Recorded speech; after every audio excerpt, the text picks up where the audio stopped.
අයිබෝන් සුබෝදෑසනක් මොටරත් ප්‍රවාහන දෙපාර්තමේන්තුව තවත් එක් පියවරක් තබමින් මහජන සේවාවක් ඉෂ්ට කරන්න ප්‍රවේශයක් ගන්න මේ බලාපොරොත්තුව තියෙන්නේ.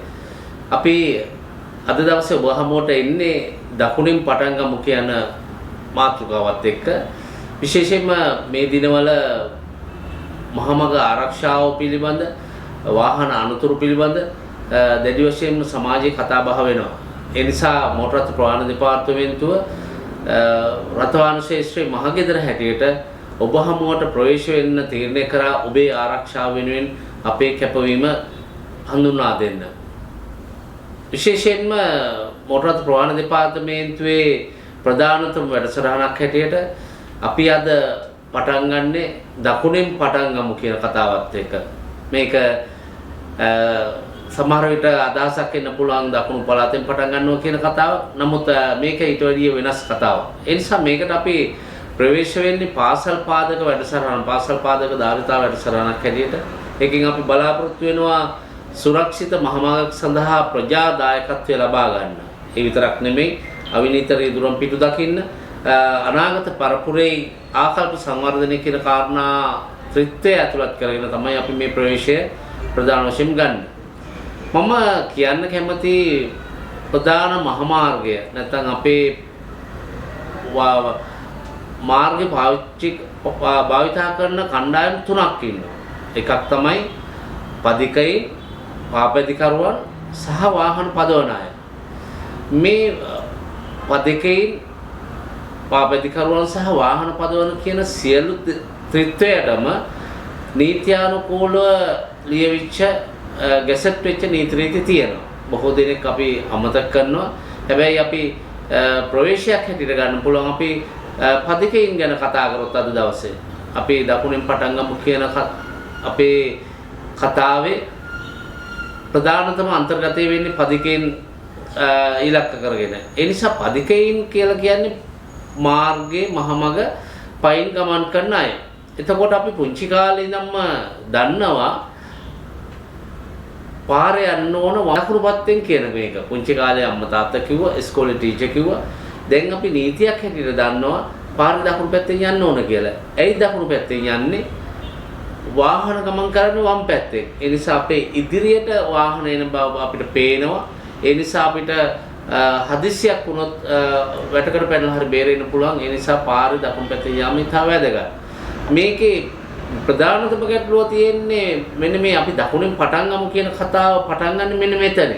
අපි පාසල් යනකොට පුංචි කාලේ අම්මා තාත්තා කිව්වහන්ද, ඉස්කෝලේ ටීචර් කිව්වහන්ද අපි පාරේ දකුණු පැත්තෙන් යනවා. හැබැයි අද වෙනකොට පාසල් ජීවිතෙන් බැහැර ගියාට පස්සේ අපි දකින්නේ නැහැ සමාජයේ බහුතරයක් පුද්ගලයන් පාරේ ගමන් කරනකොට දකුණු පැත්තෙන් යන බවක් අපි දකින්නේ නැහැ. ඒ නිසා මෙන්න මේ පුංචි බීජෙන් අපි පටන් ගමු කියලා මම ආදරණීය ශ්‍රී ලාංකික ඔබ සියලු දෙනාගෙන් ඉල්ලා සිටින කැමති මොටර් රථ ප්‍රවාහන දෙපාර්තමේන්තුව වෙනුවෙන් අපි පාරේ යනකොට දකුණු පැත්තෙන් යමු. මේක අපි පැෂන් එකක් කරගමු. ඊට පස්සේ අපිට පුළුවන් මේක මුළු ලංකාවටම වතුරව ගන්න. ඒ නිසා මම පාසල් යන ආදරණීය දරුවන්ගෙන් සහ සියලු දෙනාගෙන්ම ඉල්ලා සිටිනවා. ඒ වගේම පාසල් වල විදුහල්පතිතුමන්ලගෙන් ඉල්ලා සිටිනවා. ඔබේ දරුවා පාසල තුල ඉතාමත් විනයගරුකව ඔවුන්ව සමාජගත කරනවා. ඒ නිසා ඒ සමාජගත කිරීම අපි පාරකට යොමු කරමු. එතකොට අපිට එදිනෙදා පාරදී මිනිස්සුගේ සියලුම ප්‍රශ්න ටික දකින්න තියෙන අවස්ථාව අපිට අහිමි කරගන්න පුළුවන්. මොකද අපි පාරයක් දිහා බැලුවම පාරේ වාහන ගමන් කරන සියලු දෙනාගෙන්ම අපිට දැක ගන්න පුළුවන් ඒ අයගේ තියෙන ප්‍රශ්න සහගත ජීවිත කියන එක. ඒ නිසා අපි පටන් ගමක් හැටියට පාරේ දකුණු පැත්තෙන් ගමන් කරමු. ඒක අපි මුළු ලංකාව පුරාම දියත් කරන්න පැෂන් එකක් කරගන්න මේ කරමු. එතකොට අපිට හරිම පහසුයි පාරේ තියෙන බාධක අඳුර ගන්න පුළුවන්. හැමෝම පාරේ ගමන් කරනකොට පාරේ දකුණු පැත්තෙන් ගමන් කරනවා. අපිට පදිකයින් හැටියට පාරේ දකුණු පැත්තෙන් විතරක් ගමන් කරන විතරක් නෙමෙයි තියෙන්නේ. පාර මාරු වෙනවා නම් අපි කියනවා ඉස්සර කියන්නේ කහිරින් පාර මාරු වෙනවා කියලානේ. දැන් කහිරක් නැහැ. ඒ වෙනුවට කාට හරි කියන්න පුළුවන් මේ සුදුරෙන් මාරු වෙනවා. සුදුරෙන් මාරු වෙන කියලා කිව්වොත් ඒකේ සුදුරි ගොඩක් තියෙනවා. කඩයිර තියෙනවා, විත්තයිර තියෙනවා, පාරායිනේ සලකුණු කරපු ඉර තියෙනවා. ඒ නිසා නිවැරදිම කතාව වෙන්නේ පදික මාරුව කියන එක. සුදු පාටෙන් සලකුණු කරලාද පදික මාරුවෙන් මාරු වෙනවා. කොහොමද අපි පදික මාරුවෙන් මාරු වෙන්නේ? අපි පදික මාරුව ගාව නතර වෙන්න, දකුණු පැත්ත බලන්න, වම් පැත්ත බලන්න, ආයි දකුණ බලන්න. ආරක්ෂාකාරී නම් කඩිනමේ පාර මාරු වෙන කියලා කියන්නේ. හැබැයි කඩිනමේ පාර මාරු වෙන කියන අපි හීනකින්වත් දකින්නේ නැහැ. අපි දකින්නේ සමාජයේ පදික මාරුව කියලා කියන්නේ බොහෝම මන්දගාමී ස්වරූපයෙන් පාර මාරු වෙන අය. හැබැයි පාසල් දරුවෝ හැටියට අපි දැකලා තියෙනවා පදික මාරුවේ දුවනවා. නමුත් නීතිය කියලා කියන්නේ පදික මාරුවේ දුවන්න එපා, කඩිනමේ පාර මාරු වෙන්න කියලා. ඒ විතරක් නෙමෙයි පදික මාරුවේ පාර මාරු වෙනකොට හැකිනම් අත ඔසවලා පාර මාරු වෙන්න කියලා කියනවා. තමන්ගේ දකුණු අත ඔසවලා පාර මාරු වෙන්න කියලා කියනවා. ඒකෙන් කියන්නේ රියදුරාට ඇහැට ඇහැ දකින්න ඕන. රියදුරාගේ ඇහැට ඇහැ දකින්න ඕන. ඇයි අපි අත ඔසවගෙන පාර පාරින්නේ? අපිට පුළුවන් වැඳගෙන යන්න පාර පනිනකොට. එහෙම වැඳගෙන යන්නේ නැත්තේ වැදිනවා කියන එක මාර්ග සංඥාවක් නෙමෙයි. අපි පාරේදී කතා කරන භාෂාව තමයි මාර්ග නීති රීති සහ සංඥා කියන එක. එතකොට අත ඔසවලා පාර මාරු වෙනවා කියන්නේ සංඥාවක් දීම. අපි රියදුරු මහත්මයාට පණිවිඩයක් දෙනවා මම පාර පනින්නයි සූදානම් කියලා. එතකොට ඔහුට නවත්ත ගන්න පුළුවන්. එහෙම නැති වුණොත් ඔහුට වාහනේ නතර කරගන්න හැකියාවක් නැති වෙනවා. ඒ විතරක් නෙමෙයි රාත්‍රී කාලය යනවා නම් සුදු පැහැති හෝ ලා පැහැති ඇඳුමක් අඳන් යන්න කියනවා.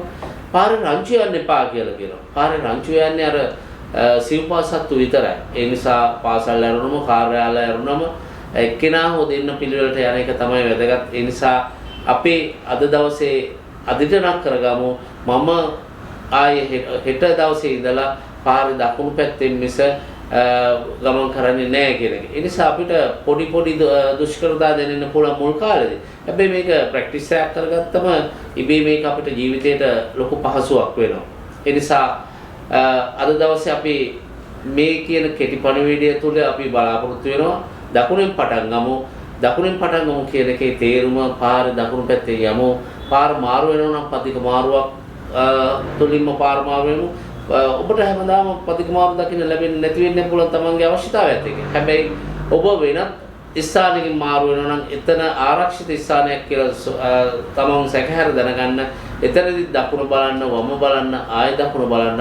ආරක්ෂාකාරී නම් කඩිනමින් පාර මාරු වෙන්න කියන. විශේෂයෙන්ම කොළඹ ප්‍රදේශයේ සහ අනිකුත් නගරබද ප්‍රදේශවල දැන් තියෙන්නේ ලේන් 4 කියන පාරවල්. ඒ නිසා යන පාර සහ එන පාර කියන පාරවල් ටිකක් තියෙනවා. ඒ නිසා එක පැත්තකින් බලලා මේ විදිහටම අනිත් පැත්ත පනින්න යන්න එපා. පාරේ මැදට ගිහිල්ලා ආපහු මේ ක්‍රමවේදෙම අනුගමනය කරලා පාර මාරු වෙන්න.